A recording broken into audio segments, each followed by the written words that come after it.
Not shaking? Good. All right, this is Jericho. This is what some historians call the oldest city on earth. I question that, but anyway, it's obviously a very, very old city.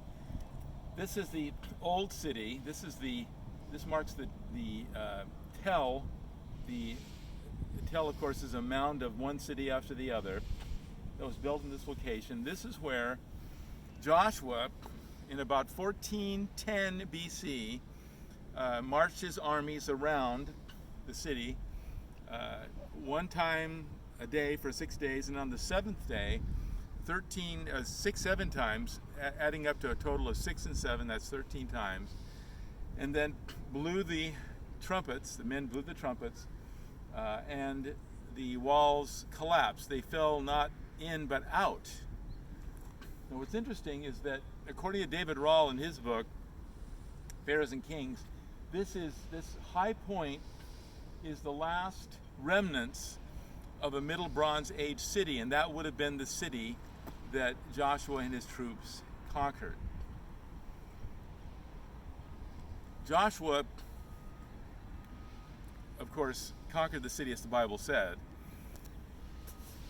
Modern historians have questioned that this tell was even occupied when Joshua and his troops came through.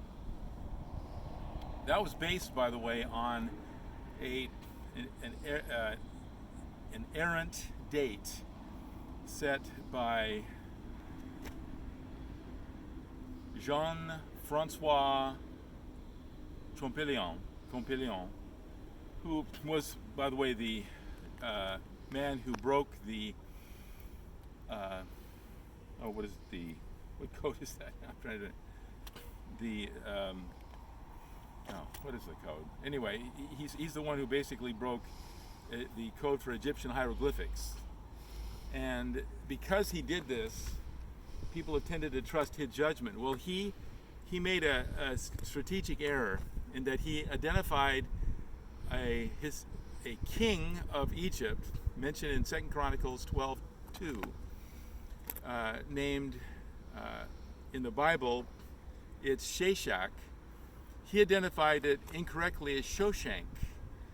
And by doing that, he got the whole dating system for Egypt and the Bible off by 300 years. It wasn't intentional. It looked like this was the guy. Sheshach looks like it's Shoshank. But according to David Rahl, it was completely wrong because he missed 300 years, pushing down the date of Ramesses II, Ramesses the Great pharaoh of Egyptian history, the great builder, the one who made all those monuments in Egypt. Not the pyramids, of course, but the succeeding monuments. And his name has been found on the hieroglyphics in Egypt by the name Shesha. One of his daughters called him Shesha, and if that was the case, then Sheshach would have actually been more of a correct name exchange than Sheshank. And Ramesses, if that was the case, it shortens the history of this whole period. Ramesses didn't live in 1250, 1225. He would have lived in 925. At the time, he would have been contemporary of Solomon. And all this, to not bore you, but all this to basically say because of that, they didn't see that if you corrected the dates, then when Joshua came through, this would have been a city at this time. And there would have been remnants of a city wall, because remember in the account of Joshua in Joshua chapter 6, it said that Rahab, who was a prostitute and was protected by the two spies who came in here, the two Israeli spies, it says her house was on the wall, okay, because she lowered the spies out of the wall after they had done their work and fled back to the camp of the Israelis. She let them off through a window, so implying that her house was on the wall. The Bible said that her house would be protected if she hung a garment or some parts of a garment out the window. And if that was seen, then the Israelis would not have attacked her, they would have kept her safe, and that's what happened. That wall, I believe, is still there. I can still see remnants of a red brick wall. If you notice, if you look down here, you can see that mud brick was the brick that this whole ancient city was built out of. Now, this wasn't necessarily from the time of Joshua. It might have been, we don't know, but you can see the pattern of mud bricks layered up there. Okay, we're going to go over closer here, and we're going to look at remnants of a red brick wall. The reason that this is important to me is not only because it's in the Bible, but also according to Ancestry.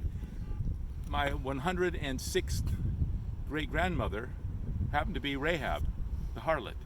She was, by the way, part of the Davidic line, the line of Messiah. She married Salmon, who apparently was one of the spies. So he had been my 105th great-grandfather.